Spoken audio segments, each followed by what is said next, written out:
Dissonance, le média podcast qui porte les voix que l'on n'entend pas. Un nouvel épisode un vendredi sur deux à 20h en libre écoute sur dissonance.bzh. 10 septembre, colère sociale, rencontre, organisation collective et fatigue militante. Récit croisé du mouvement du 10 septembre 2025 entre ras-le-bol politique, organisation collective populaire, parfois résignation et rencontre au cœur de la lutte. Mai 2025. Dans une période marquée par un climat politique particulièrement instable, naît en France un mouvement de contestation sociale. Indignons-nous, bloquons tout. Poussé par cette colère populaire généralisée, des revendications. Justice sociale, justice fiscale, fin de la guerre en Palestine, destitution. Des mots d'ordre. Appel à la grève générale et au blocage national total. Et une date, le 10 septembre 2025. Apparue en tout premier lieu sur les réseaux sociaux, la contestation populaire déborde rapidement le cadre numérique pour descendre dans la rue et sur la place publique. Dans plusieurs villes un peu partout en France se mettent en place des collectifs, des assemblées générales, des agoras citoyennes. Lieu de rencontre entre militantes et moins militantes, citoyennes, individus avec pour seul point commun une colère, un sentiment d'injustice et une envie partagée de combattre le système politique actuel. Ces rassemblements populaires deviennent des espaces de lien social où se mêlent organisation collective, dialogue, débat et éveil politique. Nos micros à la main, on a sillonné la Bretagne, de Lorient à Nantes en passant par Guingamp, pour aller à la rencontre des personnes ayant vécu cette séquence forte de colère sociale et recueillir leurs témoignages. Militantes de longue date, primo-militantes ou pas militantes du tout, venus de tous horizons, de milieux différents, de tous âges et de tous genres, tous rassemblés à la faveur de la lutte. Chronique collective du mouvement du 10 septembre 2025 entre ras-le-bol politique, organisation collective populaire, parfois par moments résignation militante, rencontre au cœur de la lutte et perspectives pour la suite. Et toi, qu'est-ce qui t'a poussé à rejoindre et à participer au mouvement du 10 septembre ? Ah ouais, le 10 septembre, c'était vraiment le mouvement important de la rentrée militante. Là. Je revenais de voyage cet été et voilà, j'ai débarqué là et j'ai repris contact avec l'ensemble de mes réseaux militants locaux. Et oui, tout le monde était sur la préparation du 10 septembre, donc c'était assez agréable de voir que la rentrée commençait vraiment sur les chapeaux de roue. Et je me suis retrouvé, comme tout le monde, j'ai envie de dire, enfin, dans le milieu militant sur cette thématique-là, dès le 10, avec un préavis de grève et tout ce qui va bien pour bien commencer la rentrée, j'ai envie de dire. Assez simplement, j'avais plus de boulot à ce moment-là et je sais plus, je sortais d'une phase un peu nulle où j'étais assez enfermé sur moi-même. Et j'ai croisé les copains je suis allé voir les copains et ils m'ont dit hey, tu viens demain, on va faire la révolution. Et du coup, c'était parti quoi. On a pris le matos et puis on est venu faire la soupe à Carnilla. Bah écoute, moi j'ai pas rejoint tout de suite le mouvement du 10 septembre sur Guingamp en tout cas.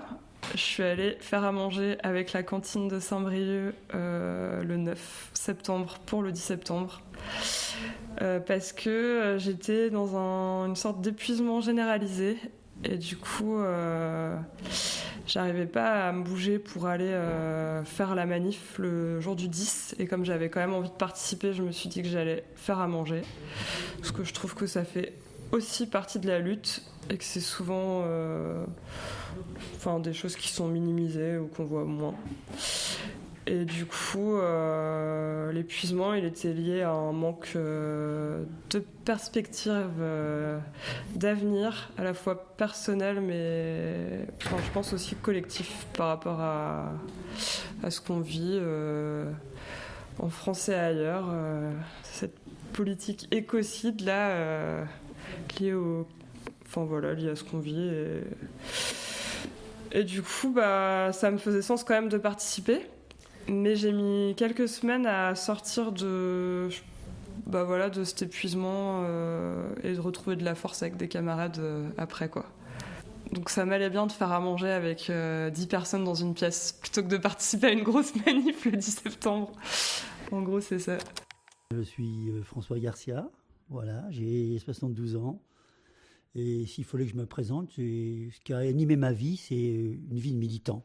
À mes 15 ans, j'ai commencé avec mai 68 à 15 ans. Donc voilà, j'étais à Champigny-sur-Marne. J'avais un prof d'allemand qui était révolutionnaire. Et moi, j'étais pour les jeunes qui se battaient contre le grand Charles, comme on l'appelait, puisque le président de la République, c'était un général. C'était le général de Gaulle. Et que ça ne m'allait pas du tout, quoi. Donc j'étais... Voilà. Donc j'ai milité là. Après, j'ai surtout milité au Mans, au Mutuel du Mans. Je suis resté 10 ans au Mutuel du Mans. Là, j'ai quand même milité à Champigny, enfin à Vincennes. J'ai travaillé 5 ans dans une banque et j'ai fait le mouvement de 74 qui a marqué ma vie aussi, ça. Donc 15 ans, 68. Et j'avais 15 ans en 68 et là j'ai 23 ans et c'est la grève des banques. Et là je travaille à la banque à la Brède à Vincennes et là je fais la grève de 74. Et là ça dure un mois et une semaine et on gagne 30% d'augmentation de salaire. Et ça marque une vie parce que si tu veux, j'aurais plein de choses à raconter sur cette grève mais je vais pas m'éterniser. Et après j'ai été au Mans et donc j'ai milité 10 ans au Mutuel du Mans, j'étais délégué CGT, militant de lutte ouvrière par ailleurs, hein, donc candidat aux élections municipales, législatives, pour défendre mes idées, parce que je pense qu'il faut que des travailleurs du rang se fassent entendre, quoi. Tu vois, c'est pas... J'aime pas trop les professionnels de la politique. À 14 ans, je voulais être député des ouvriers. Je le formulais comme ça. Et après, si tu veux, je voulais être militant, quoi. Alors moi, pour la petite histoire, je suis chez une amie et son fils nous parle d'Indignons-nous. Donc il nous donne le site internet avec les liens pour rejoindre les bouques Telegram locales. Et c'est comme ça que je mets les pieds dedans. Moi, ça m'intéresse qu'il y ait une date unique posée sur toute la France, le 10 septembre, parce que du coup, c'est l'occasion de frapper en masse et efficacement. En 2018, moi, j'ai loupé les gilets jaunes. J'étais ouvrière à l'usine, en horaire 3-8. J'étais fatiguée, clairement. Et j'ai pas la télé et j'écoute pas la radio. Mon PC, tous les soirs, il était éteint. En fait, j'avais des activités extra-professionnelles plutôt intenses pour compenser le fait que je m'ennuyais à l'usine et l'absence de sens aussi dans mon travail, quoi. C'était un peu une façon pour moi de survivre, de jouer 7 heures par semaine au djembé, 3 séances de musculation, etc. Vraiment, je rentrais tout ça à coups de pied dans mon emploi du temps comme on tasse des fringues dans une armoire, quoi. Mais en fait, j'étais carrément crevée. Et du coup, je m'informais pas. Mais en fait, ça m'arrangeait bien qu'il y ait d'autres prolos qui foutent le bordel à ma place, clairement, on va pas se mentir. Donc là, avec Indignons-nous, on va dire que j'avais l'occasion de prendre le relais. Donc alors moi je m'appelle Timothée, j'ai 15 ans et ce qui m'a poussé à rejoindre le mouvement, c'est que j'étais d'accord avec les revendications, donc plus de justice sociale, le référendum d'initiative citoyenne. Et c'était mon premier gros mouvement social et j'avais besoin de militer, de faire des trucs, parce que je faisais pas trop. Les revendications, oui, puisque finalement c'est des revendications qui étaient pas nouvelles, hein. C'est un peu un ras-le-bol général de cette politique je m'en foutiste gouvernementale. Donc là, sans surprise sur les revendications, le mode d'action du blocage, oui, en tant que militant dans plusieurs collectifs, c'est des choses que j'ai déjà pratiquées par le passé. Donc j'étais pas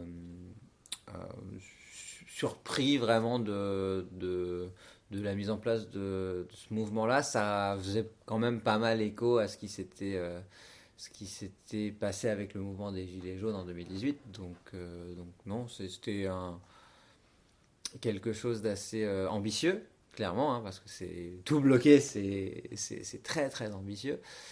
Mais j'estimais que c'était réalisable avec suffisamment de gens motivés pour suivre le mouvement. J'ai pas coordonné rien du tout.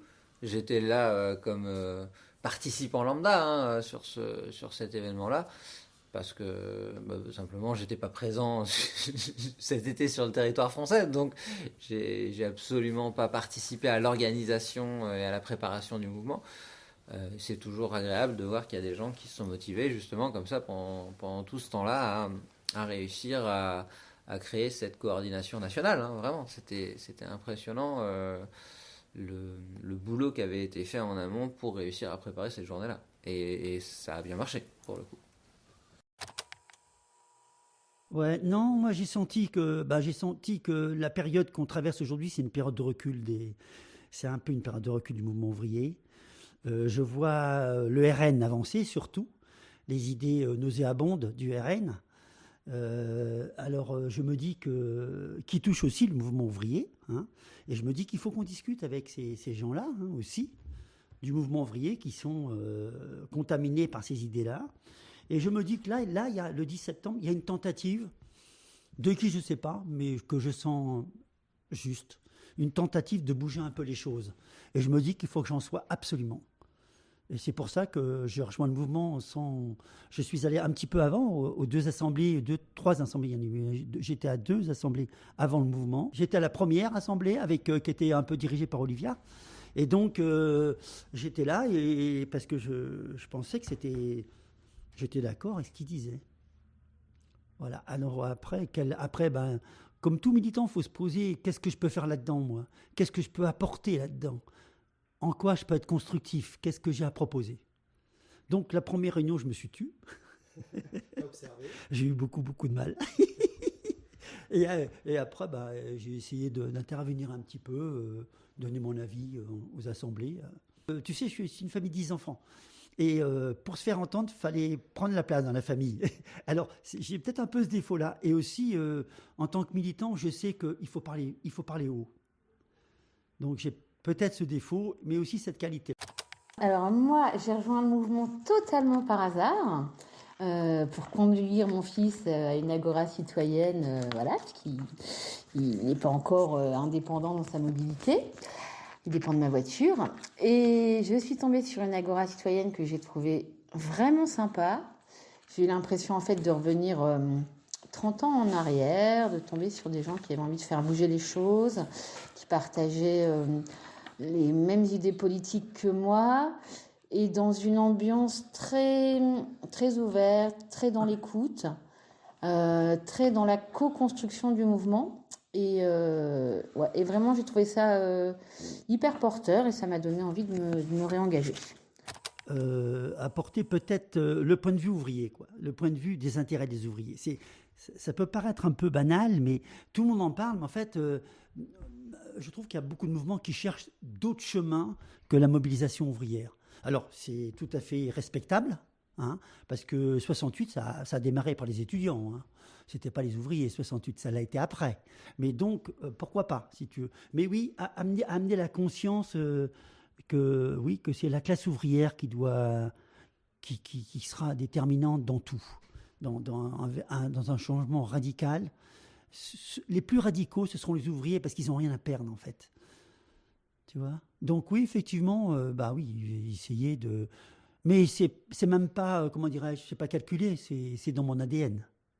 Par exemple, tu sais, quand on a dit que le 10 septembre, moi j'étais à l'assemblée syndicale, en sachant pertinemment que j'allais aller à l'assemblée des Blecontoux. Mais je suis allé à l'assemblée des syndicats. J'ai même pu prendre la parole, j'ai demandé, j'ai pu la prendre. Parce que je pense qu'il fallait intervenir et dire qu'il n'y avait pas d'un côté la mobilisation syndicale et de l'autre côté la mobilisation des Blecontoux. Moi, je voulais, si tu veux, que dans l'action, on fasse l'unité, quoi. Hein. Alors, comme je l'ai dit à l'Assemblée des Blecontoux, on n'est pas dupes. Hein. On n'est pas dupes, mais on va essayer d'être fraternel, d'y aller. D'ailleurs, on y est allé au rassemblement du 18, et ils nous ont donné la parole. Plus après. Après, ça a été terminé. Mais voilà, il fallait avoir ce geste d'unité. Partage-nous un moment de joie autour du 10 septembre. J'ai plusieurs souvenirs de victoire et de joie au sein du mouvement. C'est par exemple quand un lycéen vient demander à 100 adultes en assemblée générale si on serait chaud pour venir grossir le cortège des élèves. Et moi, du coup, je prends le micro. Alors au début, on demande, les adultes ils disent qu'ils sont plutôt chauds, mais c'est un oui un peu mou, tu vois. Et le gamin commence à se barrer, et je le fais revenir au milieu de la foule. Et je prends le micro et je dis levez la main ceux qui seront au rond-point du lycée à 7h45 pour le blocage. Et là, franchement, il y a une bonne moitié des adultes qui lèvent la main et ils répondent à l'appel et le jeune homme, bah, on voit bien que ça le touche, quoi. Et ce jour-là, j'étais contente parce que c'était une réelle convergence des luttes pour que tout le monde, en fait, se rejoigne sur le point de blocage le plus important qui était le Forum économique breton où se réunissaient les grandes pontes du capitalisme, donc c'était à Saint-Malo. Le lycée, au début, c'était pas prévu, quoi. Mais du coup, ils ont fait cortège et ils nous ont rejoints après pour faire plus de monde sur place, quoi. Alors, un moment de joie déjà se retrouver dans la rue avec autant de monde, parce que c'était vraiment massif. En tout cas à Nantes, en tout cas ça a vraiment bien mobilisé. Et sachant qu'il y avait des blocages sur plus d'une dizaine de lieux, je crois, autour de la métropole nantaise. Donc c'était impressionnant de voir, en tout cas sur le lieu où moi j'étais, autant de personnes et de s'imaginer qu'il y en avait à peu près plus ou moins autant sur les autres lieux. Donc ouais, c'était plaisant de voir ce début de mouvement qui mobilisait autant de monde, quoi. C'était vraiment impressionnant de voir l'ensemble des gens motivés. Alors, ce qui s'est passé, c'est qu'après, les semaines suivantes, j'ai plus participé aux rencontres qui se passaient sur Guingamp, là, 1 fois par semaine, voire 2 fois par semaine même. Et j'ai rejoint quand même la manif du 18 septembre, la manif intersyndicale. J'ai bien aimé rejoindre ce mouvement-là à ce moment-là. Ça m'a fait plaisir de voir qu'il y avait à la fois des soignants, il y avait les pharmaciens qui étaient là aussi. Il y avait les syndicats.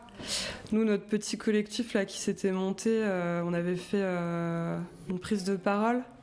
On avait écrit un texte en commun qu'on avait fait en AG ensemble. Et ça m'a bien porté pour les semaines après.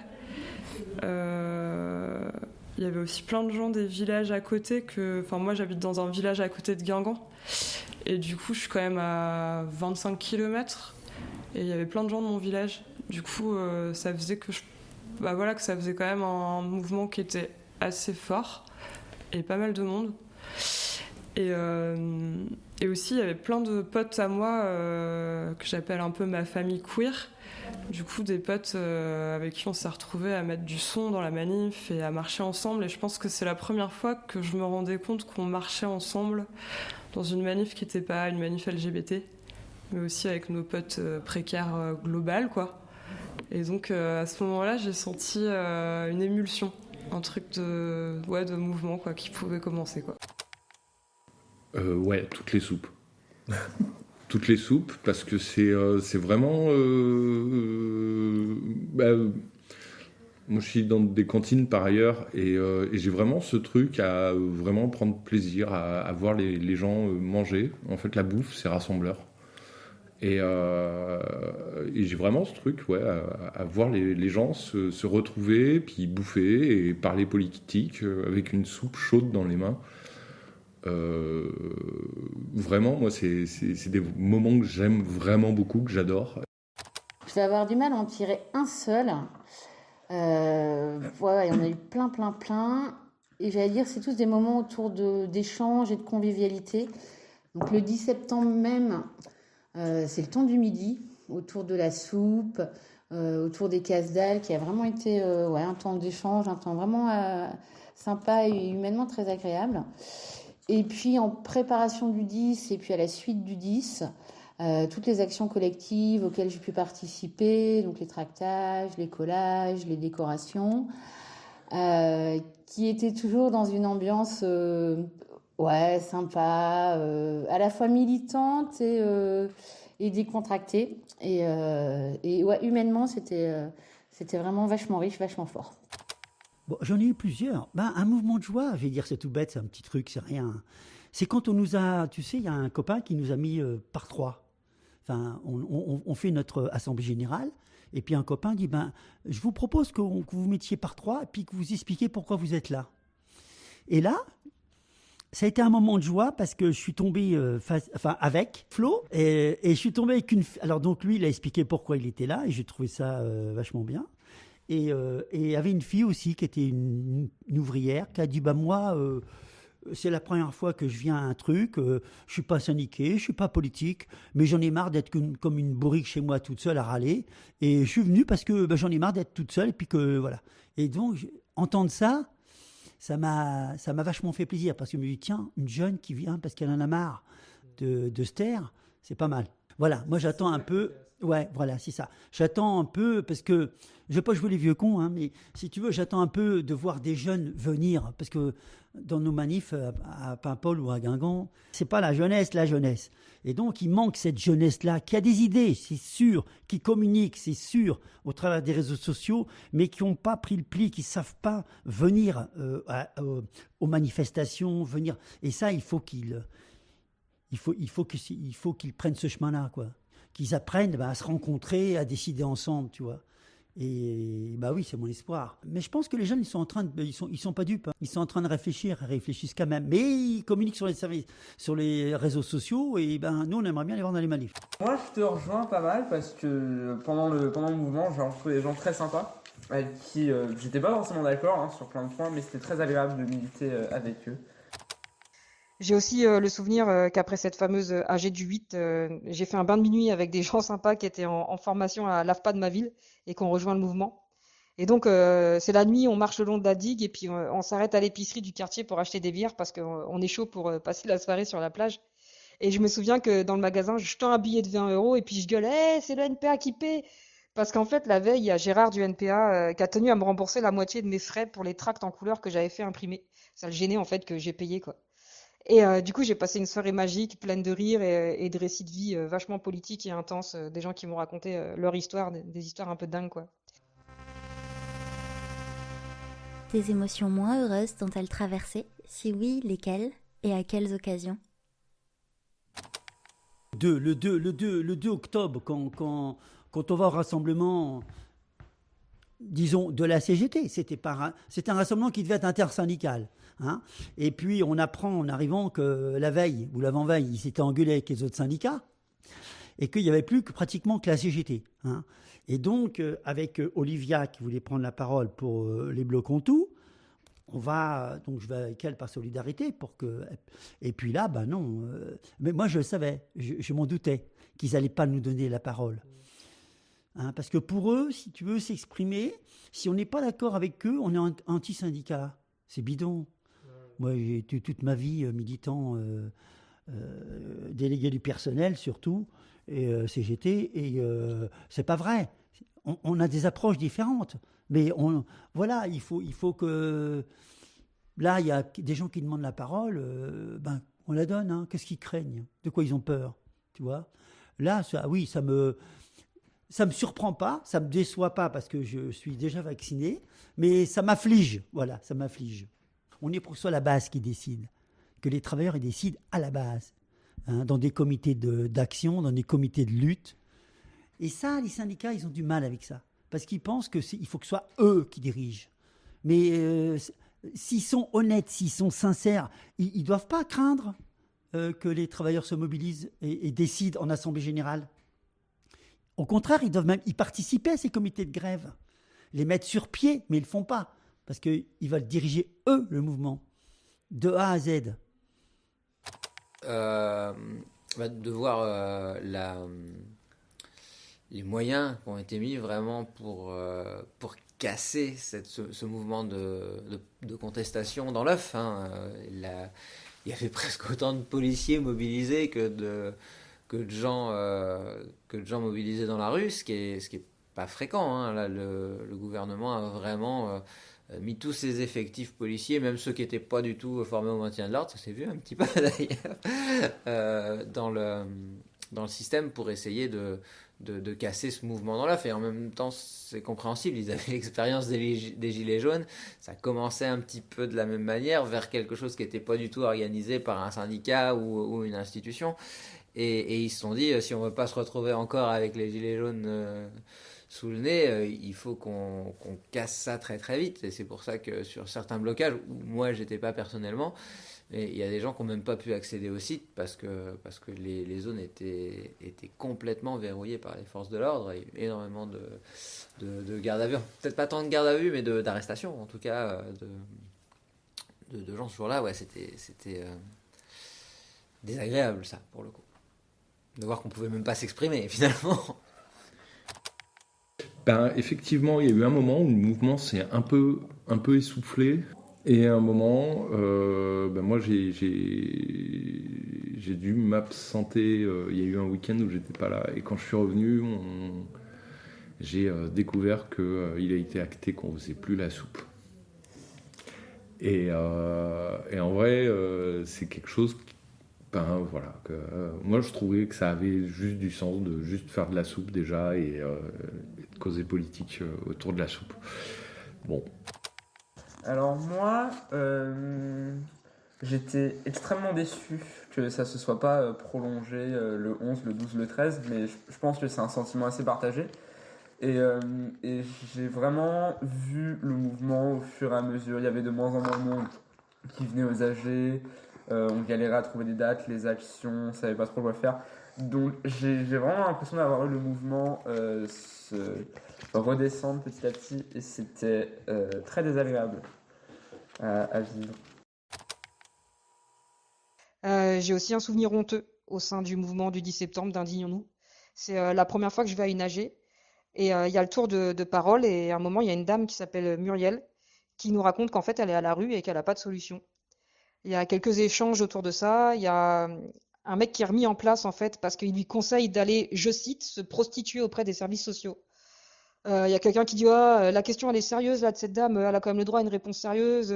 Et puis il y a un autre mec qui défend les services sociaux sous l'angle attends, faut pas exagérer, ils font ce qu'ils peuvent, c'est pas des ennemis, etc. quoi. Sauf que la discussion elle va être évacuée par un type qui finit par déclarer que de toute manière c'est pas le sujet, indignons-nous, on se réunit pas pour ce genre de problème quoi. Donc on change de sujet. Et puis la dame, on l'a plus jamais revue. Et moi j'ai honte de nous. Et je m'inclus, je m'inclus complètement parce que moi j'ai pas plus de solutions que les autres pour cette femme. Et puis parce que je l'ai pas non plus défendue plus que les autres, quoi. Je nous ai laissé changer de conversation et faire comme si elle avait même pas existé, quoi. Je trouve ça violent et honteux. Indignons-nous, pour moi, c'est en dormance. Mais la convergence, elle est faite entre les gens et ça, c'est le principal, quoi. Alors moi, je ne veux pas charger la CGT parce que les autres, ils n'ont rien fait. Alors c'est bon, déjà.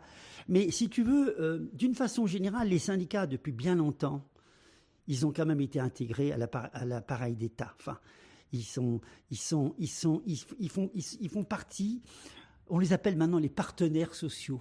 Comme si tu veux, patrons et syndicats, ce sont des partenaires. Mais non, ce ne sont pas des partenaires, ce sont des ennemis. Donc, alors, moi, jamais j'aurais admis qu'on me dise j'étais un partenaire social du patron. Donc, si tu veux, ils ont été intégrés un peu, tous ces syndicats-là. Il y a des réunions nationales où on les reçoit, où on les balade, en fait. Et, oui, aujourd'hui, il y a une méfiance qui s'exprime. Et tant mieux qu'elle s'exprime. Et les militants syndicaux les plus radicaux, ceux qui veulent vraiment changer de société, ils devraient en être contents, réjouis que les travailleurs veuillent mettre en place des comités de grève, qu'il y ait une méfiance. Parce que même les délégués de la CGT, c'est les premiers à se plaindre des autres syndicats. Parce que c'est un intersyndical qui dirige. Bien souvent, mettons, un syndicat, je ne le nommerai pas, mais tout le monde va le reconnaître, aura tendance à signer facilement. Et alors après, les autres syndicats, la CGT va dire « Ah ouais, on a été trahis, ils sont toujours les mêmes qui signent. » Bah oui. Mais c'est pour ça qu'on ne peut pas, déléguer notre pouvoir à l'intersyndical. Parce qu'on sait très bien qu'il y a des syndicats qui vont trahir. On le sait, ils le font tout le temps. Donc, que la base puisse contrôler ça, ça me paraît absolument nécessaire, indispensable. Donc, voilà, les syndicats, ils sont intégrés au fonctionnement de la démocratie bourgeoise. Voilà. Alors oui, forcément, il y a une méfiance, mais des syndicats, il en faut dans les entreprises. Je ne suis pas... Que les choses soient claires. Je ne suis pas en train de charger les quelques délégués de la CGT qui en bavent toute leur vie, qui essayent de ramer et qui veulent vraiment changer les choses. Je suis de tout cœur avec eux. Mais il faut qu'ils sachent que leur direction, elle a un peu tendance... à nous pour les retraites, on était nombreux à se mobiliser, mais il n'y a pas eu de grève générale. Il n'y a jamais eu ce mot d'ordre-là. On a fait des manifs. Donc il n'y a pas eu, si tu veux, une mobilisation efficace, générale, qui aura imposé nos revendications. Donc, oui, donc si c'est pour faire grève le 18 et puis faire grève 3 mois après ou 2 mois après, et ainsi de suite, c'est vrai que les travailleurs qui veulent se battre, on en a marre de se faire balader comme ça, de mobilisation en mobilisation, le samedi, ou bon, voilà, c'est pas sérieux. Force est de constater que la mobilisation initiale n'est pas trop restée sur les actions qui ont suivi le 10 septembre. Si on parle du 10 octobre ou du 10 novembre, on n'est pas sur une massification aussi importante, mais c'est assez classique, finalement, pas mal de mouvements où ça commence très très fort, les gens sortent de l'été, ils ont de l'énergie, ils ont des moyens de pouvoir participer à quelque chose, et après pour rester sur la durée, c'est surtout quand on fait face à une mobilisation policière aussi intense et vindicative, je comprends que ça puisse en refroidir quelques-uns. Donc là après il faut essayer de faire durer un mouvement, ça a parfois marché, ça a parfois échoué, donc là ce mouvement-là, à voir comment ça se passera dans l'avenir. Alors moi, les émotions négatives, c'était le 10 septembre. C'est au moment où, sur le rond-point de Plouisy, on a donc un copain qui se fait clairement chahuter, agressé par les flics. Moi, mon réflexe a été de dire, pour pas qu'il jette à terre, etc., on reste groupé, on ne le laisse pas tout seul. Et en fait, sur le fait de rester groupé, on a 10 copains qui se sont pris des amendes. Et ouais, du coup, ça a été super dur à vivre, ce côté hyper répressif, où je me suis sentie complètement dépassée, en fait. Voilà, me dire que ils étaient pas plus nombreux que nous, mais mieux organisés que nous, et qu'on n'avait pas grand chose à faire contre eux. Et ça a été dur. Et ouais, il y a eu un moment, donc après cette manif du 18 septembre, les semaines suivantes, il y a eu une petite émulsion, mais après c'est retombé quand même. Et moi j'ai senti cette perte de sens dans le mouvement là, dont on a pas mal parlé par la suite ensemble dans notre petit groupe, du fait qu'il y avait moins de monde, mais aussi qu'il y avait des rapports de pouvoir qui s'étaient installés aussi dans notre groupe. Et du coup ouais, ça m'a rendu un peu triste, mais à la fois j'ai pas vécu ça finalement comme un échec, parce que pour moi ça fait aussi partie d'un processus de comment on se construit ensemble, comment on fait groupe ensemble. Et je pense qu'on va forcément tomber dans ces travers-là. On n'est pas en dehors du monde, hein, donc on a vécu les mêmes choses. Le même monde capitaliste de merde, avec les mêmes rapports de force patriarcales et compagnie. Du coup, je trouve ça finalement assez logique que ça se passe.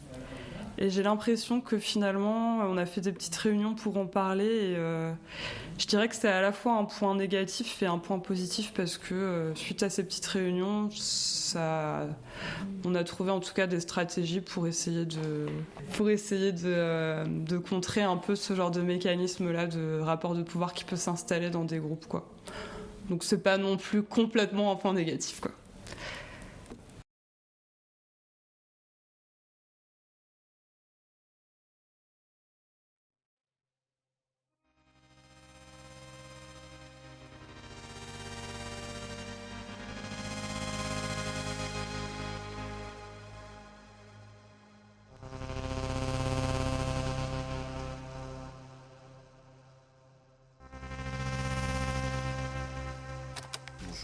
Bonjour.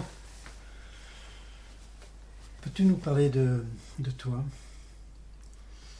Alors, moi je suis un jeune Africain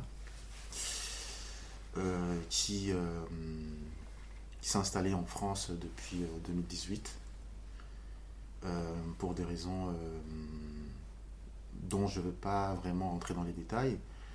Mais voilà,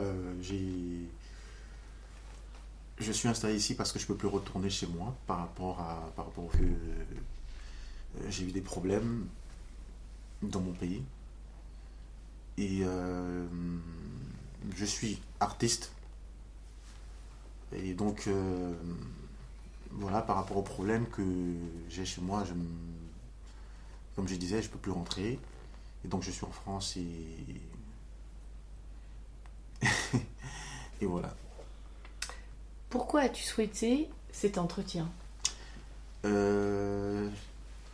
Cet entretien, j'ai souhaité de participer parce que j'ai trouvé que c'était une bonne idée, dans le sens où j'avais aussi, je pense que j'ai mon avis à donner sur certaines questions, sur certaines choses qui se passent.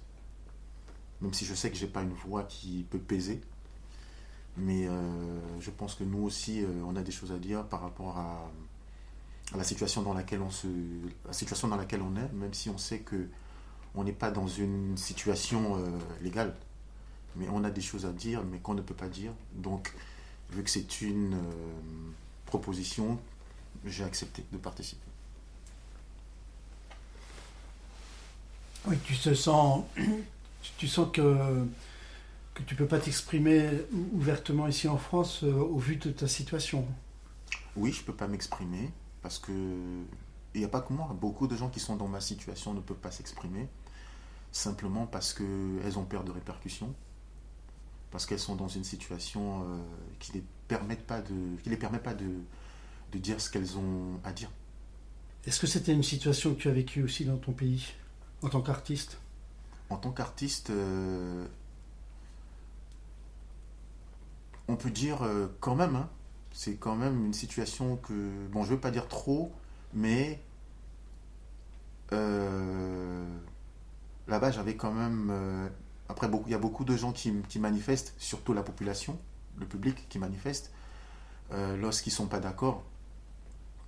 Mais individuellement, c'est un peu compliqué de manifester parce que les choses sont différentes, un peu différentes, je trouve. Donc, individuellement, je ne pouvais pas manifester, mais à travers ce que je fais, comme art, on a exprimé ça dans l'art qu'on fait avec des collègues. Et voilà, ça m'a permis d'être ici et de ne plus pouvoir retourner parce que ce qu'on a exprimé n'était pas bien perçu.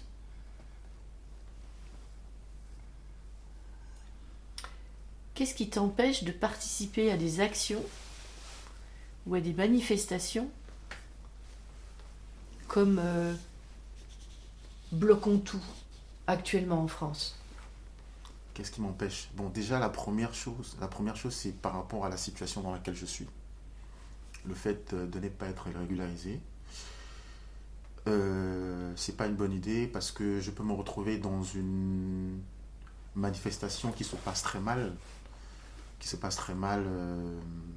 On peut avoir des forces de l'ordre qui viennent pour défendre et puis voilà, tu as la malchance que ça tombe sur toi et on se rend compte que tu es en situation irrégulière.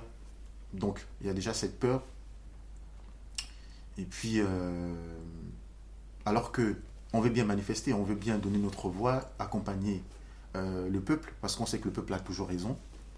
Lorsqu'un peuple décide de revendiquer, de parler, c'est parce qu'on sait qu'elle a raison. Il y a des choses qui ne vont pas. Donc, la seule chose qu'elle peut faire, c'est de s'unir et de pouvoir donner une voix. Donc, j'accepte de participer parce que j'ai aussi envie de donner ma voix. Mais étant dans la situation dans laquelle je suis, je ne peux pas donner ma voix. Mais je pense que à l'avenir, peut-être dans l'avenir, si les choses se passent bien, je pourrais bel et bien donner ma voix. C'est pour cette raison que j'ai accepté de participer à ça et que voilà, et que ça me plaît beaucoup. Oui, ce moment cet échange, c'est pour toi un moment aussi, une sorte de petite bulle d'expression dans laquelle tu peux prendre la parole, chose que tu t'es senti privé de cette parole-là, aussi bien dans ton pays que depuis que tu es venu en France. Tu te sens aussi contraint de te taire du fait que tu n'es pas régularisé, qu'à tout moment on peut, si dans une manifestation tu interviens, tu peux être être chopé, comme on dit. Bien sûr, bien sûr. Et se retrouver dans une situation d'autant plus délicate, quoi. Bien sûr, bien sûr. Donc il y a quand même, d'un côté comme d'un autre, il y a quand même une chose que tu retrouves. Bah oui. Bah oui. Comme j'ai dit, on ne peut pas donner la voix, on ne peut pas s'exposer, on ne peut pas s'exprimer parce qu'on sait qu'on n'est pas dans une bonne posture. Donc c'est pour ça on préfère... après on n'a pas le choix, mais on préfère regarder, on préfère observer parce qu'on estime qu'on n'a rien à dire. Même si on sait qu'on a beaucoup à dire, mais on estime qu'on n'a rien à dire parce que on est dans notre priorité, parce que c'est d'abord une priorité, le fait d'être régularisé, c'est d'abord la priorité, parce qu'on est tous les jours dans le stress, parce qu'on ne sait pas sur qui on peut tomber, on a des difficultés de travail, des difficultés au quotidien par rapport au fait qu'on ne soit pas régularisé. Et donc, aller manifester n'est pas une priorité pour l'instant pour nous, parce que je sais qu'il y a beaucoup qui veulent bien aussi donner leur voix, mais le fait d'être dans cette situation, ils ne peuvent pas. Ils ne peuvent pas. Donc, c'est ça. Bah, ce que je pourrais dire, c'est si l'État peut essayer de revoir un peu la situation de certaines personnes, après je dirais pas tout le monde, mais je pense que dans certaines personnes qui sont dans ma situation, après on n'est pas tous pareils, on n'est pas tous bons, mais je pense qu'il y a des bonnes personnes qui peuvent contribuer au développement de la France. Beaucoup sont dans cette situation, ils veulent bien contribuer, mais ils n'ont pas les moyens, ils n'ont pas la situation. Ils sont motivés, ils sont déterminés, ils sont prêts à accompagner, ils sont prêts à faire en sorte que la France aille sur des bonnes rails. Mais le problème, c'est que, voilà, comme je disais, ils ne sont pas régularisés, ils sont négligés. Et bon, après, il y a ce côté-là. Et puis, concernant ce que vous faites aussi, c'est une très bonne chose. Il y a beaucoup d'associations aussi qui font des très bonnes choses. Et ce serait bien vraiment que ces associations-là soient écoutées. Ce serait bien qu'ils soient écoutés parce que, comme j'ai dit, quand une population ou un peuple décide de parler, décide de se lever pour défendre leur intérêt ou revendiquer des choses, c'est parce qu'elles en ont marre, c'est parce que ces choses-là perdurent. Donc c'est important d'écouter le peuple, parce que le peuple a toujours raison. Le peuple a toujours raison. Elle ne se lève pas pour rien, elle ne se lève pas pour se lever. Si elle se lève pour revendiquer, c'est parce que ça ne va pas. C'est parce que ça ne va pas. Donc voilà, moi c'est ce que je peux dire, et dire que moi j'ai bien envie d'accompagner ce peuple-là, j'ai bien envie de soutenir ce peuple-là en composant des chansons, comme j'ai pu le faire dans mon pays. Mais étant dans cette situation, je n'ai pas de force. Étant dans cette situation, je ne peux pas ni chanter, ni les accompagner, ni les soutenir. Après, voilà, je peux donner mon avis comme je donne là, parce que voilà, il n'y a aucun problème à ce niveau. Mais non, le reste, pour ce qui concerne le reste, c'est pas évident pour moi, et pas seulement pour moi, parce que je connais beaucoup de gens, beaucoup d'amis, de connaissances qui sont dans la même situation. Chacun veut contribuer, chacun veut apporter sa force, chacun veut aider, mais on a tous la même raison, qui est qu'on ne peut pas, parce qu'on est dans une situation qui ne nous permet pas de pouvoir accompagner. Donc c'est ça. Est-ce que tu aurais des revendications précises ou pas? Des revendications...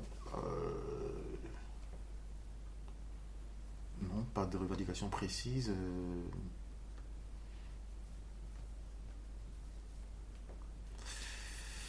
Peut-être dire que voilà, on a besoin juste d'être régularisé. Hein. Après, c'est vrai qu'on ne peut pas nous régulariser comme ça pour régulariser, mais essayer de quand même mettre un point sur essayer de revoir la situation de certaines personnes pour pouvoir essayer de leur donner une chance. Leur donner une chance, même en leur donnant un titre de séjour d'1 an, histoire de voir ce qu'ils peuvent apporter, ce qu'ils peuvent faire durant les 1 an dont ils sont régularisés, et ensuite voir après. s'ils peuvent apporter quelque chose dans la société, s'ils peuvent contribuer, s'ils peuvent aider, si c'est important, s'ils en vaut la peine ou s'ils n'en vaut pas la peine. Ce serait bien. Parce que, comme je dis, il y a beaucoup de gens qui sont de bonne foi, mais ils n'ont juste pas la chance. Plus qu'une date, le 10 septembre 2025 a été un moment fort de mobilisation et de politisation pour tous. Au-delà de la diversité des expériences vécues par chacun et chacune sur le terrain se profile un point commun qui relie tous ces vécus différents. Une envie de politiser nos colères, sous quelque forme que ce soit. De ces récits où chacun et chacune revient sur son vécu au sein du mouvement, découle naturellement une question. Comment conserver ce que l'on a fait émerger ? Comment faire évoluer cette émulation militante en quelque chose de durable, solide, construit collectivement ? On se retrouve d'ici 2 semaines pour le prochain épisode. Dans cette seconde partie de notre focus sur le 10 septembre, nous retrouverons les camarades ayant prêté aujourd'hui leur voix pour nous partager leurs témoignages, pour écouter leur vision d'un futur pour le mouvement. Que ce soit à travers leurs espoirs ou leurs inquiétudes, afin que l'on puisse tous ensemble envisager la suite, réfléchir à ce que l'on pourrait, à ce que l'on voudrait construire collectivement pour faire perdurer la lutte. Merci d'avoir écouté ce tout premier épisode de Dissonance. Cette semaine, c'était Miou à la voix, Paul à l'habillage sonore, Oli et Maëlle à l'écriture, Flo au montage et Lia au recueil des témoignages. Merci à tous les contributeuristes qui ont permis à cette émission de voir le jour en acceptant d'y prêter leur voix. Rendez-vous dans 2 semaines, vendredi 19 décembre à 20h sur dissonance.bzh pour un nouvel épisode de Dissonance, le média podcast qui porte les voix que l'on n'entend pas.